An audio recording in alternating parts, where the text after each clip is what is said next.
Discover prototypical track and turnouts with the Roadmaster series from Oak Hill Model Railroad Track Supply. Proudly made in the United States, Oak Hill's handcrafted turnouts provide unparalleled detail and accuracy, giving your layout museum-quality track work at an affordable price. Whether fully built or in easy-to-assemble kit form, Roadmaster provides all the details of real track. Looking for a custom piece of track work? Oak Hill can help with custom turnouts, diamonds, crossings, and more. Check out all of their offerings on their website, ohrtracksupply.com. For over 25 years, Highball Graphics has been providing high-quality decals for railroads in New England, Canada, and beyond. With over 2,000 sets in scales N through G, Highball Graphics has you and your project covered. Highball Graphics specializes in custom decal orders, serving freelance railroads worldwide. Check out their easy-to-use website at highballgraphics.com or email them at info@highballgraphics.com.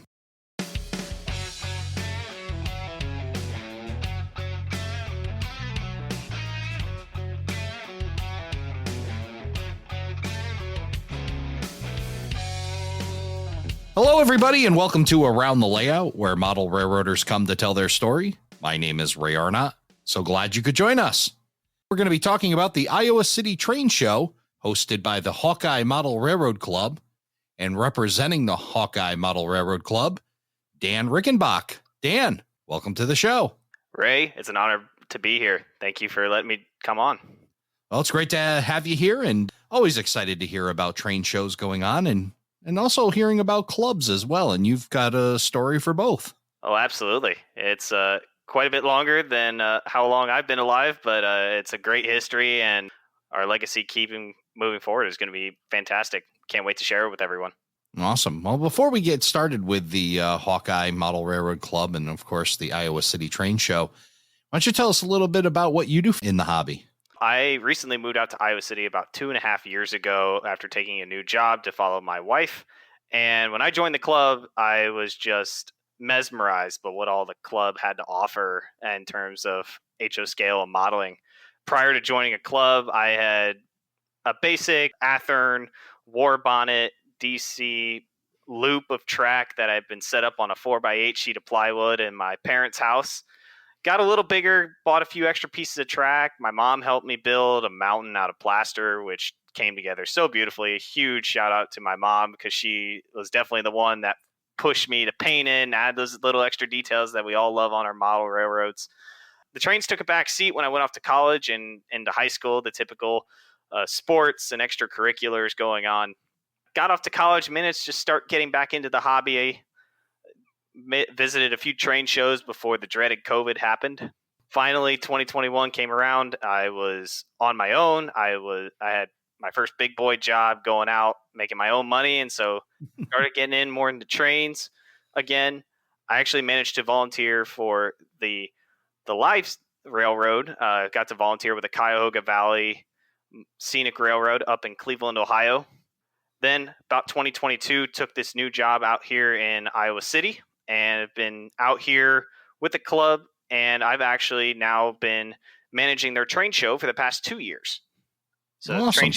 Train show has been my main priority, along with helping to construct our brand new HO scale layout in our new club building that's been built. You joined and they gave you a responsibility near right away, huh? Oh, yeah. More likely I volunteered myself, and it just escalated from there. Well, that's good. How'd you find out about the club?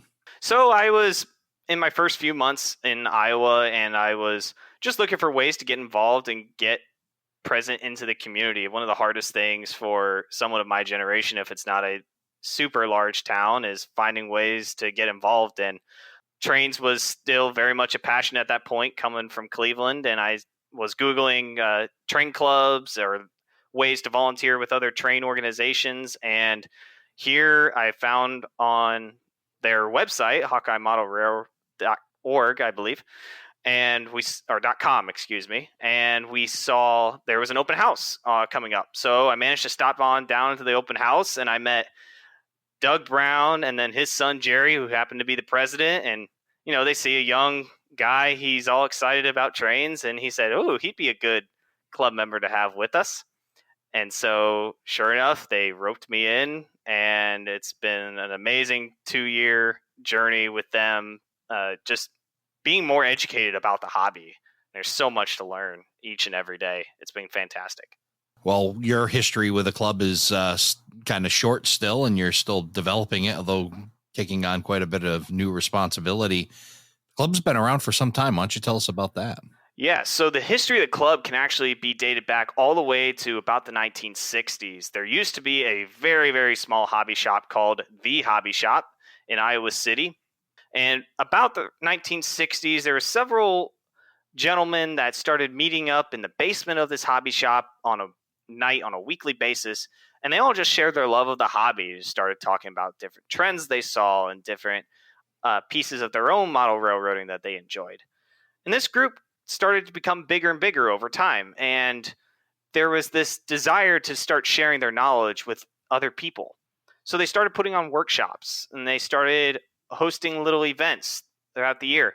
It wasn't until about the 1980s that individuals started putting together actual modules where they would build a individual module and they would get together in various community buildings or any other location, such as the library or a bank.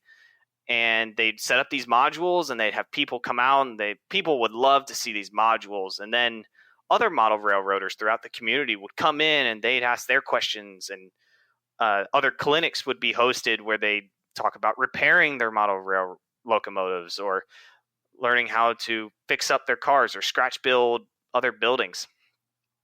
And this continued on for some time. Unfortunately, with Iowa City being a college town, home to the University of Iowa, members came and went, and so the modular system started to become a little difficult to maintain. Right. Eventually, a member offered to host the club that they started to call themselves in their basement, and that the modules were set up a little more or less permanently, and they were able to start gathering and starting to grow. But soon they outgrew the basement. And the individual wanted his own model railroad in his own space, not the club's. So with the coordination of several members, they actually coordinated a deal with a historical society in the Iowa River Landing, which is a nearby Coralville. They managed to section off a corner of this massive warehouse where they used to store antique cars for their local museum, and they started to build their first layout. The evidence of this comes back all the way to July of 2006. So already from the late to 60s all the way up to 2006, this club and this organization has been building and starting to grow and developing everyone to come together. The official founding of the organization was actually dated August 16th, 2006, where the club officially voted on their first layout, modeling various sections of Class 1 railroad based in the state of Iowa, doing their best to be prototypical, but adding their own little flair where they could. And their first official house actually ended up being October 4th of 2006. Fast forwarding a little bit, this formal club name of the Hawkeye Model Railroad Club was starting to outgrow and starting to have issues with their existing building in the Iowa River Landing. The building wasn't doing very well. The building was costing a lot to maintain and pay the utilities. So the current president, Jerry Brown, and their current board actually negotiated a deal with the local fairgrounds to build a brand new 60-foot by approximately 120-foot building, to build a brand new club building to house their new HO scale model railroad, plus add on a museum / meeting room section to host our club meetings and to showcase other railroading memorabilia to the public. Ground was broken about in July of 2022, where the footers were poured, and we officially moved in early July of 2023. Fast forward yet another year later, we had the first official open house with trains running in July of 2024, just in time for the Johnson County Fair. We had nearly 1,700 people come through our building. And wow. To us, it really demonstrates the power of model trains and just railroading in general, how much the public truly miss the trains being present in their lives, but also just the support that we had from the community, and that community was missing us, and they wanted to keep coming out to see us. Unfortunately, we'll have only one other open house this year, which will be at our train show here coming up in October. But it will hopefully have a little more progress, and then we'll have regular open houses later on. So let's talk about the building and its location, because it's pretty wow. One is an amazingly big building and nice amenities that you have with this building. Now, it's located on the Johnson County Fairgrounds. So when the fair is going on, do you guys have like open houses that are associated with the fair that's associated with that grounds? Yes. So we open up our building during the Johnson County Fair. It's usually a 4-day event for the fair, and we'll open up to people coming in the day before. That day before usually acts as a test run for us, make sure the track is clean and the trains are running well, and work out any bugs that the system may have. And so those 4 days, we have members staffed in the building running trains. Number one, getting to enjoy their own creation, but also two, showing the fair people what we've been up to. And we have people come back day after day after day. Some of these people are coming in multiple days at a time just to see what we have to offer. This past year, just seeing everybody's reaction to it, it was just one of pure joy. We actually had 4 different scales of trains running in the building. We had the main level, which was HO. We had an O scale layout running where the kids could see it so they could interact with it directly. Very cool. We had an S scale layout. So I'll shout out to all the few but mighty S scalers out there in the world. They were on all 8 of them. Yep. We're saying hello to them. Yeah. And then we actually had a small G scale loop running around the ceiling of the building. Wow. Yeah. Very cool. We have fairs around here, in New England where I'm from, and I haven't gone to a fair in a long time because it just seems like kind of the same stuff. You get the tractor pulls, maybe a little bit of the horse pulls, and the same kind of thing. But I think I could get into going to a fair and having a corn dog and maybe a funnel cake, and then being able to see some trains too. So it's definitely a neat, unique thing that you have there. Oh, absolutely. And the fair loves us too. We've built such a strong relationship with the fair over time, and they know that we are an attraction for them. So it really boosts the fair's attendance because, like you said, the people who may just be interested in trains and they say, oh, let's go check out, see what they have for food. The kids are hungry. They're thirsty. Yeah. Yeah. And one of the key parts that we have about our open houses that we do is that it's when it is all finished, granted, it's not very scenic right now. We do have a couple pictures up on our Facebook page so people can see what it looks like right now. But it's a lot of wood. It's a lot of bench work. But the way we've designed the tracks right now and how the trains run is that we'll be able to run independent loops of trains throughout the open house. So nobody has to worry about a switch being turned. Nobody has to worry about tracking a train through our multi-level layout that we'll have. It'll all be on one loop, and that's all the people will see, but it will create a lot less stress once the trains are running all the time. Let's talk about that design process, because now you're coming out of your previous location, you're going into this new one. I'm sure a lot of excitement as that building's going up. Talk about how the design came together for it. Well, as many people that have come onto the show have said, it's a very iterative process. And when you bring in, 40 more people instead of just the usual 1 or 2, it complicates things a lot. But we had some fantastic people who had great visions of what they wanted their railroad to be. And a lot of other people provided just their opinions on what they wanted to see in the layout. For example, one of our biggest requirements was a double track main line. That was just for the simple ease of operation. So no trains had to get stacked up on one another, because we had that happen so many times on our original layout. So the design process took probably about 6 months before we even put in our first order of lumber. And we came up with about 5 or 6 different designs for how this railroad should look. And it came down to final 2 designs. And inevitably, what we decided is we wanted to maximize our space. We liked the concept of just having a single level where it was all flat and everyone could see, but we realized the building could only be so big and we could only model so much with one level.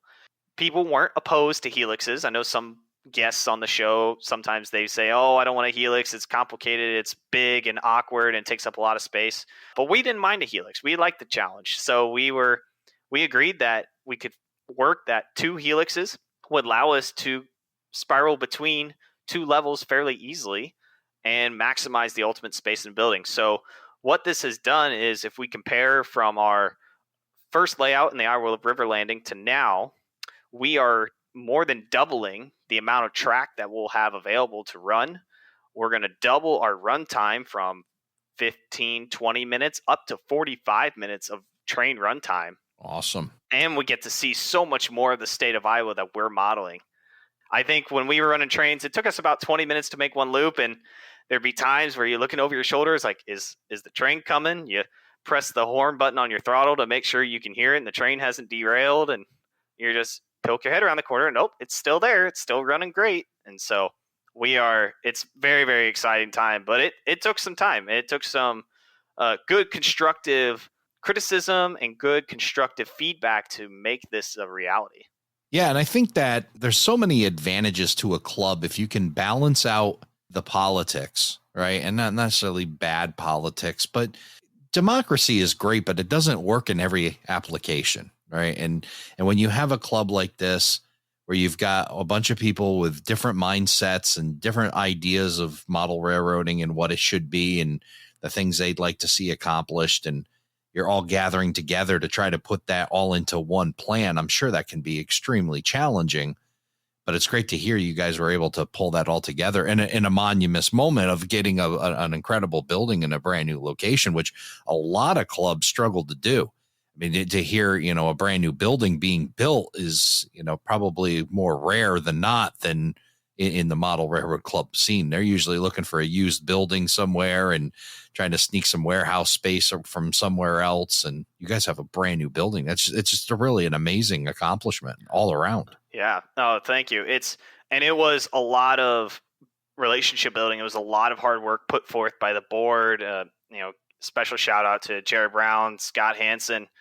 Those two led the charge on really getting that building. There were others involved. There are probably too many names to name here on this podcast, but they put in a lot of time and effort. And to your point about people wanting to contribute and wanting to give all their feedback on what the railroad should be, it really did took, and we're still battling it as we're building this bench work, as we're evaluating how we're actually going to make this dream a reality for us. It's taking all these experts with their knowledge of benchwork construction, of adhesion for all of our glues and all of our connections we're making, all of our wiring and all of our electrical. It's taking all these experts to really just poke holes through all of our design and say, is this really going to work? And we're just blessed that it's come so far and we're not giving up yet. Yeah, that's awesome. What an awesome opportunity. And glad you guys are able to pull it together. So you mentioned a little bit about it before, but tell me more about where the state of the layout is at this point. So the state of the layout is we have bench work down for our first official loop. The first official loop sits at about 40 inches tall. So it's a little taller than the average, 8-year-old, 10-year-old kid, which is why we have the O scale and the S scale for them to look at, get them interested. But at the adults, it's probably about chest high, a little taller, so you can still get those great shots if you're more of a rail fan, model railroader. But if you're more of an operations model railroader like myself, you can still access all the turnouts and do the switches and connect your cars if you need to. Awesome. So no scenery yet. It's still all bench work. We're still getting the backdrops actually sanded and painted down so we can make them look nice and pretty for the show before we start even more painting. But the important part was trains do run on a loop, and we've had several test sessions and several members be able to bring their stuff in for the first time in almost a year and a half. Yeah, it's a long time to wait, but definitely well worth it to be able to get into a new building. Again, that amazes me. I've seen so many clubs where they struggle with real estate, and you're able to do this. So congratulations to you guys. And I'm sure a lot of work that was put into making this happen and working with the Johnson County Fairgrounds to get this building. Tell us about Johnson County. Where is it located? If I was, had no clue other than Iowa, somewhere in the middle of the country, where would I find the Johnson County Fairgrounds? So Johnson County Fairgrounds is approximately 60 miles west of Davenport and about 35 miles south of Cedar Rapids. Iowa, if you are an Hawkeye fan or a football fan of any kind, the Johnson County Fairgrounds is about 5 miles away from the Hawkeye football stadium. It's It's kind of fun because our train show actually happens on game day. Sometimes can happen on a game day and a home game day, and people are always concerned of like, oh, it's going to be impossible to host this show and people to get hotels and come to stay. And we haven't seen that quite yet. It really, with our show on Sunday and the games on Saturday, normally we don't normally have a problem. Yeah, so let's talk about this Iowa City train show that you, the folks at the Hawkeye Model Railroad Club put on. It's the 4th annual event and scheduled for Sunday, October 20th. Mm-hmm. It being the 4th annual event, was it going on when you joined the club, or was it had not started yet? Yeah, so the planning had begun for, I believe, the 3rd show. Second or third show. I can't quite remember. The whole origin of the show was to actually start raising money, not only to pay the utilities and the other costs associated with the old building, which they did very, very well and managed to keep them moving for a year, but it also started raising money for the new building and starting to raise funds for that. And so this train show has really become a lifeline for our club, bringing in a large sum of new funds. It's definitely not for everyone. We're very blessed to have the club and the crew that we have that come together to put on this show. But it's definitely not for everyone. It takes some pretty dedicated work to get moving and stay on top of. Yeah, for sure. So 4th annual show. Tell us what you can expect to see when you go to the Iowa City train show. So the first thing that you're going to pull up on this show, you're going to pull up on the Johnson County Fairgrounds, and you're going to see our beautiful new building. If you go online, you see images of the building, you might start thinking in your mind, it's like, where have I seen this building before? Why does it look like something I should know? Well, the building happens to look like a historical train depot. Oh, wow. All the external details haven't been applied yet. We're still working on that, but the building is made to look like an old train depot. And I definitely relate to that. That was one of my first thoughts when I first came out of the club and they were showing me new renderings for the building. I said, no way, that looks like a train depot. So it was very cool to see. We'll have a crossbuck flashing, and then you'll see all the parked cars with people streaming to one of the buildings where the vendor tables are set up. You'll walk in, you'll get your admission, and the building just opens up, and you'll see about 75, 80 tables worth of vendors selling their merchandise and selling model trains, railroad memorabilia, books, paper slips for train schedules, T-shirts, and maybe this year, maybe not, we might have some other railroad layouts, maybe modular layouts showing up. Unfortunately, we haven't had anyone to bite yet. Still working on that, but it's and then you keep wandering through the first building, you think, oh, this is all it? Okay, this was kind of cool, but just wait, there's a second building off to the left, and hidden away, there's even more tables of things that you couldn't imagine. Awesome. So you've got some trains running, you've got railroad memorabilia, you've got model train, obviously, sales there, and a whole bunch more. Sounds like a great operation going on there. And then, of course, you mentioned that the club building is open, that folks can tour that and get to see that. So really cool. If somebody were listening to this and wanted to be a vendor at your show, what would they have to do? Well, the first thing the vendor should do to come visit our show should be to visit our website, HawkeyeModelRRClub.com. And there will be a little tab that says 2024 Train Show. On that tab, you'll have a link to do your online registration or to download a paper form, and you can fill it out and mail it in along with your payment to reserve your tables. And you should get a confirmation email from me stating we got your payment, we got your reservation, you are good to go. And I'll be sending out some more information to the vendors in early October just to give them a final heads up. This is what's happening. That's probably the easiest way. We've had some flyers floating around some train stores, other train shows, but I think we're coming up on our show, which is one of the next closest that I know. Awesome. And it's a one-day event. What are the hours on Sunday, October 20th? So on Sunday, the show is open from 10 a.m. to 3 p.m., and we definitely encourage people to come early because there's a lot of stuff that comes and goes within the first few hours. And I know our club members are always hungry to get the deal, so they like to volunteer in the afternoon so they can get their morning shopping completed. Awesome stuff. Well, Dan, it was a great to have you come by here on Around the Layout. Tell us about not only the Iowa City Train Show, but also the Hawkeye Model Railroad Club. And we'll also share some pictures as well that Dan will share with us of the building and some of the other things that you can do. And if you're looking to go to the Iowa City Train Show, you can catch all of the links that Dan shared on our website, aroundthelayout.com/121. Dan, thanks again for coming by and sharing all of the stuff that's going on out in Iowa. Thank you very much, Ray. Hope you learned something and hope you get a desire to come out to Iowa one day. Thank you for joining us for this episode of Around the Layout. Learn more about today's episode, check out past shows, and much more on our website, aroundthelayout.com. Show your support by becoming an operating crew member at aroundthelayout.com/crew. Follow us on social media, aroundthelayout.com/social.